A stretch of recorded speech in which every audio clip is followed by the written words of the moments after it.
We welcome back bariatrician Dr. Julie Swindler from Medical Bariatrics of Lexington for a monthly segment looking at some of the things that may affect your weight loss, some of the ways food can impact your health and well-being. And this is an interesting topic that we were just talking about. It affects a lot of people, IBS or irritable bowel syndrome. You know, it does. The main thing that shocks a lot of people is it's about 1 in 6 Americans that are affected by it.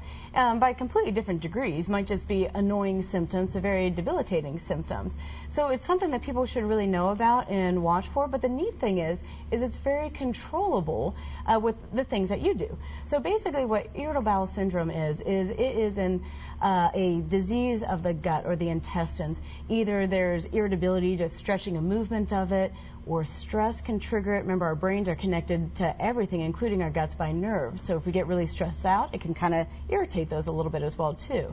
Or it can be problems with the muscles themselves in the intestines. But what it results in is changes in those uncomfortable symptoms that we never like in the intestines, such as alterations between diarrhea and constipation, gas, bloating, abdominal pain, cramping.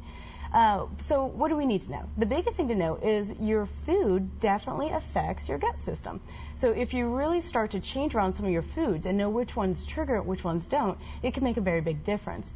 The general rule is you want to avoid foods that are irritants or stimulants to the intestines. These would be things like caffeine, alcohol, and coffee, but decaf as well, too. A lot of people don't realize that, in teas. And fatty foods, sugary foods can affect it too.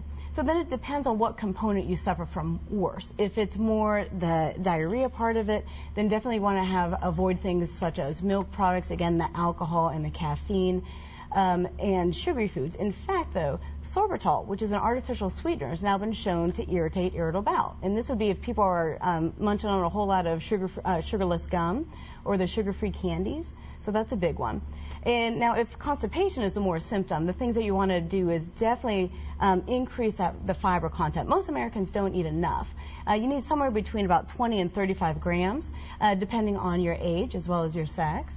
And it also makes a difference on the type of fiber that you're getting in. So definitely get in those good, healthy fruits, the ones that are higher in fiber, such as strawberries and raspberries, pears, apples, those types of things. Certain vegetables are a little bit higher in it as well, such as peas and Brussels sprouts.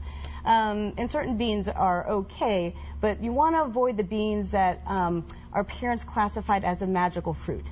Those will stimulate it a little bit more. Yeah, we're all familiar with that. Well, some great things to keep in mind, and as you mentioned, with it being so common, it's important to recognize if you're having some of these symptoms and be able to get a diagnosis and adjust accordingly. Yeah, the biggest thing, though, is remember, these symptoms are very common, and although it's a very common condition, it doesn't mean that you have it if you're suffering from it. So check with the physician first. All right, well, great advice, and if you're interested in learning more about the services available through Medical Bariatrics of Lexington and Dr. Swindler, you see the website and phone number listed there at the bottom of your screen for her office. Thanks for being with us. Thank you.